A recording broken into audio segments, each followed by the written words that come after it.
Қайырлы күн достар, бүгін жарты ай печеньесінің рецептісімен бөлісемін. Бұл печеньені орысша айтқанда печенье полумесяцы. Бұл өте оңай дайындалады, сондықтан видеоны соңына дейін көріңіздер. Ыдысымызға ұнды, шекерді салып араластырамыз. Үстіне сары майды саламыз.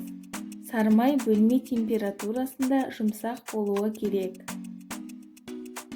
Осы заттардың мөлшерін әдеттегідей описанияда қалдырамын. Енді бұның барлығын қолмен араластырамыз. Осы видеодағыдай крошкалар жасаймыз. Содан соң үстіне су қосып, жұмсақ қамыр илейміз. Міне қамырымыз дайын болды. Енді салмасын дайындаймыз. Блендерге грек жаңғағын саламыз. Оны араластырып, үстіне құрма саламыз. Оны да жақсылап араластырамыз.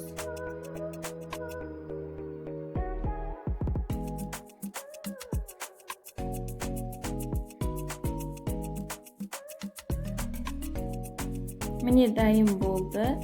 Енді оны видеодағыдай құрт секілді қылып жасаймыз.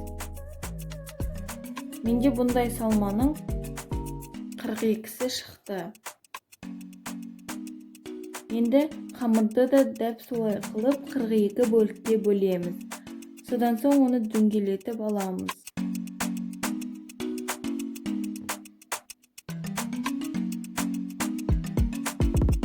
Міне дайын, енді оны илейміз. Бұл қамырды қатты жұқа қылып керек емес. Енді ортасына салмасын саламыз. Оны дөңгелектетіп, екі жанын біріктіреміз. Содан соң жарты ай секілді қылып жасаймыз.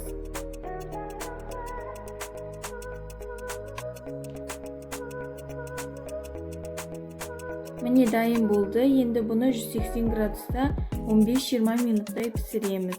Видео ұнаса лайк басып, тіркеліп кетіңіздер.